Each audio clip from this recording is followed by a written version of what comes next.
నమస్కారం, నేను మీ షణ్ముఖ్. ఈరోజు మన ముందర పొలిటికల్ అనలిస్ట్ మధుసూదన్ రెడ్డి గారు ఉన్నారు. నమస్కారం మధుసూదన్ రెడ్డి గారు. షణ్ముఖ్, ముందుగా ఆంగ్ల నూతన సంవత్సర శుభాకాంక్షలు. మీకు, మీ ఫ్రెండ్స్కి, మీ మిత్రులకి, లియో ప్రేక్షకులకి ఆంగ్ల సంవత్సర శుభాకాంక్షలు. మరైతే తిరుగుబావుట ప్రజల కోసమా స్వార్థం కోసమా అనే నేపథ్యంలో భాగంగా సీఎం జగన్మోహన్ రెడ్డి గారు ఒకప్పుడు తిరుగుబావుట సోనియా గాంధీ మీద చేశారు. ఈ రోజున్న పరిస్థితుల్లో, ఇప్పుడున్న పరిస్థితుల్లో రాష్ట్రంలో జగన్మోహన్ రెడ్డి గారికి అదే పరిస్థితి నెలకొంది. దీనిపై మీరు ఏ విధంగా చూస్తారు? ఈ తిరుగుబావుట అనేది దేనికి సంకేతం అంటే, ప్రజలు కష్టాల్లో ఉన్నప్పుడు వాళ్ళ హక్కుల సాధన కోసం గతంలో రాజ్యాల మీద తిరుగుబాటు చేశారన్నమాట. తిరుగుబాటు దేనికంటే, ప్రజలకి నిత్యావసర ధరలు పెరిగినప్పుడు ప్రభుత్వం మీద తిరుగుబావుట చేస్తారు.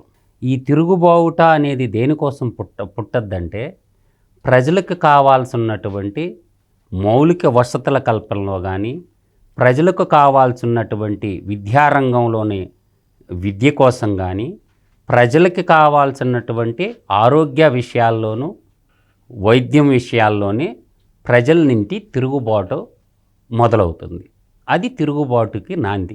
మీ పిల్లలు ఇంటర్మీడియట్ మరియు ఎంసెట్ చదువుతూ సబ్జెక్ట్స్లో కన్ఫ్యూజ్ అవుతున్నారా? కాన్ఫిడెన్స్ లెవెల్ తక్కువగా ఉందా? రిపీటెడ్ మిస్టేక్స్ చేస్తున్నారా? అయితే మీకోసమే ఉంది Rise app. 1 lakh question bank, performance analysis, online classes by experts, ఇంకా మరెన్నో ఫీచర్స్ తో మీ ముందుకొచ్చింది Rise. Rise, the perfect guide. Description లో ఉన్న లింకును ఉపయోగించి సబ్స్క్రైబ్ అవ్వండి. కాబట్టి ఇప్పుడు ఈ మధ్య ఏంటంటే, అన్ని మీడియా రంగాల్లో కూడా ఒక కొత్త తరమైనటువంటి తిరుగుబావుట మనకు అవపడుతుంది. ఎమ్మెల్యే టికెట్ల కోసం తిరుగుబాటు, ఎంపీ టికెట్ల కోసం తిరుగుబాటు జరుగుతూ ఉందన్నమాట. ఎవరి కోసం ఈ తిరుగుబాటు అని నేను అంటుండా? ప్రజల కోసమా, లేక ప్రజాసేవ కోసమా, ప్రజల సంపదని దోచేయటం కోసం తిరుగుబాటు అంటుండా? కొంతమంది రాజకీయ నాయకులు, కొంతమంది పారిశ్రామికవేత్తలు దోస్త్ మేరా దోస్త్, దోస్త్ మేరా దోస్త్ అని ఒకరికొకరు చేతులు కలుపుకొని ప్రజా సంక్షేమాన్ని, ప్రజలకి మౌలిక వసతులు కల్పించడంలోనే ఇరిగేషన్కి సంబంధించినవి కానీ ఇటువంటి వాటికి తిరుగుబాటు చేయటం వల్ల వాళ్ళ ఎమ్మెల్యే సీట్ల కోసం, వాళ్ళ ఎంపీ సీట్ల కోసం తిరుగుబాటు చేస్తున్నారు. ఇదేదో ప్రపంచానికి ఒక భూకంపం వచ్చినట్టు, ప్రపంచానికి ఒక పెనుధ్రువం వచ్చినట్టు ప్రతి మీడియాలో గగ్గోలు పెడతా ఉన్నాయి. కానీ నేనంటుండేదంటే, తిరుగుబాటు దేని మీద జరగాల? ప్రజల సంక్షేమం కోసి ప్రణాళికలు వేసుకొని ప్రజల యొక్క సర్వతోముఖాభివృద్ధికి చేయాల్సినటువంటి తిరుగుబాటు వాళ్ళ స్వార్థం కోసం, వాళ్ళ దోపిడీ కోసం తిరుగుబాటు జరుగుతూ ఉంది. అంటే మీరు చెప్పేదాని ప్రకారం ప్రజాస్వామ్యం అనే ముసుగు వేసుకొని నాయకులు వేల కోట్లు ప్రజాధనం స్వాహ అని అంటారు. దాంట్లో సందేహమే లేదన్నమాట. ఇప్పుడు రాజకీయం అంటే నా దృష్టిలో ఏంటంటే, ప్రజలకు సేవ చేసే వాళ్ళని రాజకీయ నాయకులు అంటారు. ప్రజలకి నిత్యం అందుబాటులో ఉండి ప్రజలు పోయి అన్నీ చేసుకోలేరు కదా. కాబట్టి ప్రజలకి ప్రజల యొక్క హక్కులని, ప్రజల యొక్క సమస్యలని, ప్రజల యొక్క అవసరాలని ఒక ప్రజాప్రతినిధికి చెప్పుకుంటే, ఆ ప్రజాప్రతినిధి ద్వారా వాళ్ళ సమస్యలను తీర్చుకునేదాన్నే ప్రజాస్వామ్యము అంటారనమాట. కానీ ఇప్పుడు ప్రజాస్వామ్యం కాదు, ప్రజాస్వామ్యం చచ్చిపోయింది, అంతా ధనస్వామ్యమైంది. నువ్వు డబ్బు ఎంత పెడతావు, నువ్వు డబ్బు ఎంత పెడతావు. ఒక రాజకీయ నాయకుడు కావాలంటే డబ్బు పెడతాడు ఫ్రీగా. అతను పెట్టడానికి అతను రెక్కల కష్టం, అతను ఎంతో కష్టపడి సంపాదించుకున్న డబ్బు ప్రజలకి ఫ్రీగా పంచడానికి అతను ఏమైనా ఎర్రిబోగలవాడా అని నేను అంటుండా. ఎర్రేమన్నా పట్టిందా, పిచ్చేమన్నా పట్టిందా అతనికి? ఒక ప్రజలకి అతను చేయాలనుకున్నాడు అనుకో, ఒక ట్రస్ట్ పెడతాడు. ఆ ట్రస్ట్ ద్వారా ఒక స్కూళ్ళు పెడతారు. ఆ స్కూళ్ళతో ఫ్రీగా ఉచితంగా విద్య చెప్తారు, అన్నం పెట్టి ట్రస్ట్గా సేవ చేస్తారు. అది ధనం అధికంగా సంపాదించుకున్నటువంటి వాళ్ళు చేయాల్సిన పని. తన సంపాదించిన కాడికి ఇంకొక 1000 రెట్లో 100 రెట్లో అధికంగా సంపాదించుకోవాలా పీరియడ్లో కొద్దిగా ఈ ప్రజాధనం ఉంటుంది కదా, మూలధనం ఎవ్రీ సంవత్సరం లక్షల కోట్ల బడ్జెట్ ఉంటుంది కదా, ఆ లక్షల కోట్ల బడ్జెట్లో రోడ్లు పోసేదానికి, పంట కాలువలు లోడేదానికి, ఎలక్ట్రికల్ పవర్ జనరేషన్ చేసేదానికి ఇటువంటి వందల వేల కోట్ల రూపాయలు కాంట్రాక్ట్ ఉంటుంది. ఒక ఎమ్మెల్యే అయితే తన పరిధిలో ఉన్నటువంటి వర్కలందరే అతను ఒక సామంతురాజుగా, ముఖ్యమంత్రి ఒక రాష్ట్రానికి రాజులాగా భ్రమించి ప్రజల ధనాన్ని నాకేయటానికే ఎమ్మెల్యే పదవులు తప్ప 100 కోట్ల రూపాయలు పెట్టి ఎమ్మెల్యేగా గెలిచేవాడు ప్రజలకి సేవ చేస్తాడంటే నేను నమ్మడానికి సిద్ధంగా లేను. ఈ తిరుగుబాటు అనేది వాళ్ళ యొక్క 5 సంవత్సరాల పదవి కోసం ప్రజల ఆకాంక్షలను పక్కన పెట్టేసి నాయకుల యొక్క సంక్షేమం, వాళ్ళ గుప్త నిధులకు రక్షణ కల్పించుకోవటం, వాళ్ళ ఫ్యాక్టరీలకు రక్షణ కల్పించుకోవటం, వాళ్ళు చేసినటువంటి అన్యాయాలని, అక్రమాలని కప్పిపుచ్చుకోవటానికి రాజకీయ పదవుల కోసం. కొంతమందికి అయితే ఏమి చేయరు, పని బాట ఉండరు, మంచిగా తయారవుతారు. రాజకీయమే వాళ్ళకి వ్యాపారం, వాళ్ళు ఏం పనులు చేయరనమాట, రాజకీయమే వాళ్ళకి వ్యాపారం. ప్రజాసేవ అనేది ఒక ముసుగు తగిలించుకొని దానికి కొంతమంది జత అవుతారు అన్నమాట. ఎవరు? మసీదులో ఇమాములు, తర్వాత మనకి చర్చిల్లో పాస్టర్లు, తర్వాత కొంతమంది హిందూ దేవాలయాలు అయితే కొంతమంది సన్యాసులు, మఠాధిపతులు, పీఠాధిపతులు, ఒక్కొక్కరికి కొమ్ము కాసి తద్వారా ప్రజల్ని ఎప్రటైజింగ్ చేసి ఆమెను ఏం చేస్తారు, వీళ్ళు ఒక బుక్ సంకలో పెట్టుకొని పోతారు, వారం పోతారు, భక్తి ఉద్యమంలో భాగంగా పోతారు.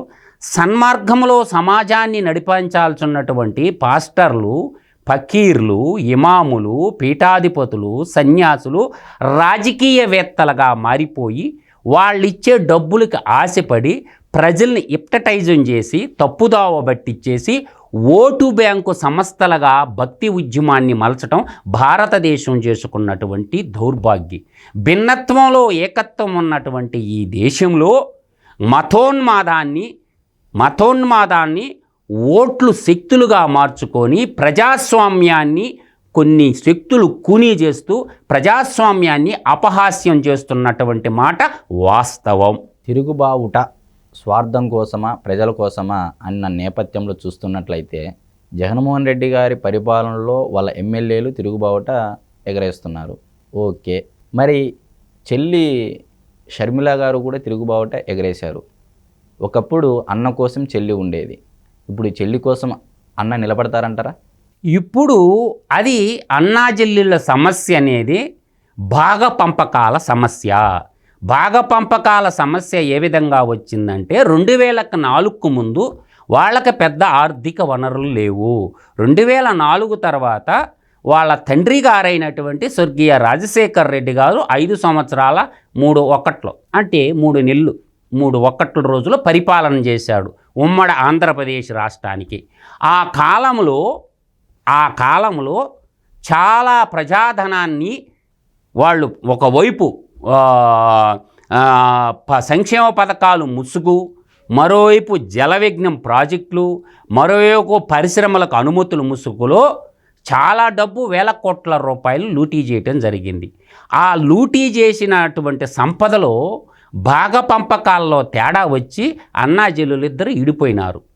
ఆమె అన్న కోసం జైల్లో ఉన్నప్పుడు అన్న కోసము అలుపెరగనేటువంటి పాదయాత్ర చేసి ఉమ్మడి ఆంధ్రప్రదేశ్లో పాదయాత్ర చేసి అన్నని గెలిపించడం కోసం, అన్నని ముఖ్యమంత్రిని చేయటం కోసం చాలా కష్టపడింది.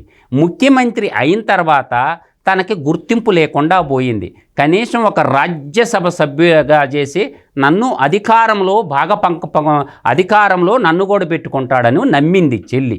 ఆ చెల్లి నమ్మితే ఆ చెల్లిని ఏమందంటే, చెల్లి నీకు చెల్లు సీటీ అన్నాడు. తదనుగుణంగా ఆ అమ్మాయి ఏం చేసిందంటే, షర్మిల గారు తెలంగాణ కోడలైనటువంటి షర్మిల గారు ఇక్కడ వైఎస్ఆర్టీపీ అని ఒక రాజకీయ పార్టీని స్థాపించి తెలంగాణలో మళ్ళీ పాదయాత్ర చేసింది. ఈ సందర్భంలో ఆ అమ్మాయికి తత్వం బోధపడింది. సరే, మనం విజయం సాధించలేమని చెప్పి కాంగ్రెస్ పార్టీతో మిలాఖత్ అయిపోతే మనకి జీవితం ఉంటుందని చెప్పి కొంతమంది కాంగ్రెస్ పెద్దలు ఆంధ్రప్రదేశ్లో కాంగ్రెస్ పార్టీని బతికించుకోవాలన్న ఉద్దేశంతో షర్మిలాని అప్రోచ్ అయిన మాట వాస్తవం. ముందు తెలంగాణలో కాంగ్రెస్ని గెలిపించాలంటే మనకి షర్మిల యొక్క అవసరం కూడా ఉంది అని చెప్పి కొంత ప్రణాళికలు రచించి కేంద్ర హైకమాండ్ అనేది ఉంటుందన్నమాట. కాబట్టి ఇప్పుడు అక్కడ ఉన్నటువంటి కాంగ్రెస్ వాదులు ఆమెతో మనకు అవసరం లేదు, మేము విజయం సాధించగలము అని చెప్పి పక్కన పెట్టేశారు. ఇప్పుడు కర్ణాటకలో కాంగ్రెస్ గవర్నమెంట్ రావడము, తెలంగాణలో కాంగ్రెస్ ప్రభుత్వం ఏర్పడటం ద్వారా జగన్మోహన్ రెడ్డి అక్రమ ఆస్తులన్నీ కూడా అటు బెంగళూరులోను కర్ణాటక రాష్ట్రంలోను ఇటు తెలంగాణ రాష్ట్రంలో ఉన్నాయి. కాబట్టి వీటిని పరిరక్షించుకోవాలంటే ఇప్పుడు చెయ్యాల్సింది ఏంటంటే, ఇప్పుడు అన్నని కాపాడాలా, అన్న ఆస్తులు కాపాడాలా అన్న ఉద్దేశంతో అన్నేమో భారతీయ జనతా పార్టీతో సత్సంబంధాలు ఉంటూ గతంలో మోడీ గారు నాకు 25కి 25 ఎంపీలు ఇస్తే నేను ప్రత్యేక హోదా కేంద్ర ప్రభుత్వం మెడలుంచి తెస్తానని చెప్పినటువంటి జగన్మోహన్ రెడ్డి గారు కేంద్రం కాడికి పోయి మెడలుంచేశాడు. అర్థమవుతుందా? ప్రత్యేక హోదా నా నినాదం ఎత్తుకున్నటువంటి యువజన శ్రామిక రైతు పార్టీ ఆ ప్రత్యేక హోదాని యమునా నదిలో జలసమాధి చేసేసి తన యొక్క ఈడీ సిబిఐ కేసుల కోసము తన చిన్నాన్న తండ్రి యొక్క ఎలక్షన్ ముందు 2019లో ఒక మర్డర్ జరగటం, ఆ కేసులో వాళ్ళ బంధువులు, వాళ్ళ అన్నదమ్ములు, వాళ్ళ కుటుంబ సభ్యులు ఉండటం, తన నుంచే తనను కాపాడుకోవటానికి, తన కుటుంబ సభ్యులను కాపాడుకోవటానికి కేంద్ర ప్రభుత్వంతో అనుకూలంగా ఉంటూ కేంద్ర ప్రభుత్వంలో పెట్టినటువంటి 216 బిల్లులకి బేషరతగా మద్దతు ఇచ్చినటువంటి పార్టీ యువజన శ్రామిక పార్టీ. ఒక్క బిల్లును కూడా రాజ్యసభలో కానీ లోక్సభలో కానీ యువజన శ్రామిక రైతు పార్టీ ఎంపీలు ప్రతిఘటించలేదు. ఆయన అడిగింది 25 ఎంపీలు అయితే జగన్మోహన్ రెడ్డికి దాదాపుగా ఎన్ని ఎంపీలు ఇచ్చారో తెలుసా? దాదాపుగా 11 రాజ్యసభ ఎంపీలు, 22 లోక్సభ ఎంపీలు కలుపుకొని 33 రాజ్యసభ ఎంపీలు ఇచ్చినటువంటి వాళ్ళకి ఒక ప్రత్యేక హోదా గురించి ఒక చర్చ లేదు, పాడు లేదు. కాబట్టి మద్యపాన నిషేధం అని చెప్పాడు ఎలక్షన్లో. కాబట్టి ఇప్పుడు విజయమ్మ గారు కూడా చెప్పారు, మేము బైబిల్ని నమ్ముకున్నాము, యేసు ప్రభువుని నమ్ముకున్నాము, మేము మాట చెప్తే మడవం తిప్పము అన్నారు. ఇప్పుడు మాట చెప్పారు, మడవం తిప్పారు. కాబట్టి ఇప్పుడు అన్న ఆస్తులను కాపాడటానికి కాంగ్రెస్లోకి పోయి షర్మిల గారు ఇటు బెంగళూరులో డీకే శివకుమార్ యొక్క ఫ్రెండ్షిప్ని ఏడున్నటువంటి కాంగ్రెస్ వాళ్ళతోటి వాళ్ళ ఆస్తులు కాపాడుకోవటానికి అన్నా చెల్లెలు ఇద్దరు, నేనైతే ప్రగాఢంగా నమ్మటం, వాళ్ళు వేరు కారు, వాళ్ళిద్దరూ ఒక్కటే, వాళ్ళకి మధ్యలో వారధలాగా విజయమ్మ గారు ఉన్నారు. కాబట్టి మొన్న ఆయన రాజశేఖర్ రెడ్డి ప్రోగ్రాం పోయి కూడా కొడుక్కి ముద్దులు పెట్టింది విజయమ్మ గారు. కాబట్టి వాళ్ళు వేరు అనుకోవటము తెలుగు ప్రజల యొక్క మీడియా యొక్క మూర్ఖత్వమే కానీ షర్మిల జగను ఇద్దరూ ఒక్కటే. అంటే రాజన్న రాజ్యంలో అన్న కోసం చెల్లి కోసం అన్న మాత్రమే, ప్రజల కోసం అయితే కాదు అంటారు. కానే కాదు, ఎట్టి పరిస్థితుల్లో ప్రజల కోసం కానే కాదు. వాళ్ళ ఆస్తులు కాపాడుకోవటం కోసం, వాళ్ళ కేసుల నుంచి వాళ్ళని పరిరక్షించుకోవడం కోసం ఒకరు భారతీయ జనతా పార్టీతో, మరొకరు కాంగ్రెస్ పార్టీతో మిలాఖత్తయి ప్రజలు ఏమైపోతే మనకెందుకు, మనం సేఫ్గా ఉండాలా, మన ప్రాపర్టీసు సేఫ్గా ఉండాలా, వాళ్ళ స్వార్థం కోసమే తప్ప ప్రజల కోసం కానే కాదు. అంటే షర్మిల గారు కూడా లోపల జై జగన్ అని అంటున్నారు. షర్మిల గారు కూడా లోపల జై జగన్ అనే నినాదం. ఎందుకంటే సోనియా గాంధీ గారు క్యాథలిక్ క్రిస్టియను. ప్రధానంగా క్రిస్టియన్ సమాజంలో క్యాథలిక్లు ఉంటారు, ప్రధానంగా బాప్టిస్టులు ఉంటారు, ప్రొటెస్టెంట్లు ఉంటారు. ఈ ప్రొటెస్టెంట్లు ఎవరు, ఈ క్యాథలిక్లు ఎవరు, తర్వాత ఈ బాప్టిజం ఎవరు? ఈ క్రిస్టియన్ సమాజంలో ఉండబడినప్పుడు సోనియా గాంధీ క్రిస్టియన్ కాబట్టి, ఇటలీ దేశస్తురాలు కాబట్టి, సోనియా గాంధీ ఇండియా కూటమికి ప్రాతినిధ్యం వహిస్తుంది కాబట్టి కన్వర్షన్ అయినటువంటి క్రిస్టియన్ ఓటు బ్యాంకు ఎక్కువగా ఉంది కాబట్టి ఆంధ్రప్రదేశ్ రాష్ట్రంలో ఆ ఓట్లకి ప్రతినిధులుగా షర్మిలాని ఎంచుకుంటున్నారు. ఎందుకంటే బ్రదర్ అనిల్ కుమార్ కూడా ఆయన బ్రాహ్మణ కులము నుండి హిందుత్వాన్ని వదిలేసి కన్వర్షన్ క్రిస్టియన్గా మారిపోయినాడు కాబట్టి, క్యాథలిక్ క్రిస్టియన్గా మారిపోయింది కాబట్టి, సోనియా గాంధీ కూడా క్యాథలిక్ క్రిస్టియన్ కాబట్టి వాళ్ళ యొక్క మతం పైకి చెప్పటమేమో అలా చెప్తారు, లోపల అంతా కూడా ఏంటంటే ఇబ్రూ భాష బుక్కును పెట్టుకొని వాళ్ళకు కొన్ని ఓట్లు ఉన్నాయి. యువజన శ్రామిక రైతు ఓటు బ్యాంక్ అంతా కూడా గతంలో కాంగ్రెస్ ఓటు బ్యాంకు, దానికి ప్రత్యేకమైన ఓటు బ్యాంక్ లేదు. షర్మిలా ద్వారా దాని పునాదులే కాంగ్రెస్ పునాదులు. యువజన శ్రామిక అంటే జగన్మోహన్ రెడ్డి గారు షర్మిలా రూపంలో వాళ్ళ ఓటు బ్యాంకును అలానే పెట్టడానికి ఒక వ్యూహం పన్నారు అని అంటారు మీరు? ఎస్, 100% ఏంటంటే షర్మిలా గారు కానీ పోతే ఏదైతే ఉందో ఈ కాంగ్రెస్ ఓటు బ్యాంక్ని మళ్ళీ మనం రాబట్టుకోవచ్చని కాంగ్రెసు ఒక కుటిల నీతిని పన్నుతుంది. రాజనీతిలో భాగంగా ఈ యొక్క మత నీతిని తయారు చేసుకుంటూ తద్వారా పాత ఓట్లన్నీ మళ్ళీ కాంగ్రెస్కి మలచాలా అన్న ఉద్దేశంతో ఉందే తప్ప అక్కడ ప్రజల సంక్షేమం కానే కాదు. నేను ఒక్కటి చెప్తా షణ్ముఖ, ఫైనలు ఒక్కటి చెప్తా, భిన్నత్వంలో ఏకత్వం అన్నారు. రాముడు కాలంలో ఇది ఒక్కటే తర్కాణం నేను చెప్తానేనండి. ఒకసారి యాగం చేయాల్సి వచ్చింది శ్రీరామచంద్రుడు. రామాయణంలో, ఉత్తర రామాయణంలో వాల్మీకి మహర్షి చెప్పినటువంటి మాటే చెప్తున్నా నేను. ఈరోజు జగన్మోహన్ రెడ్డి శారదాపీఠం అధిపతి, నేను జగన్మోహన్ రెడ్డిని హిందువుగా మార్చినాను అని చెప్తాడు చాలా సందర్భాలు. కానీ మొన్న చూస్తే మా డిసెంబర్ 25 చూస్తే ఒంగోలు పట్టణంలో అయితే జగన్మోహన్ రెడ్డి కలియుగంలో యేసు ప్రభు అని చెప్పి ఫోటోలు కూడా వెలిస్తే రాత్రికి తీసేశారు.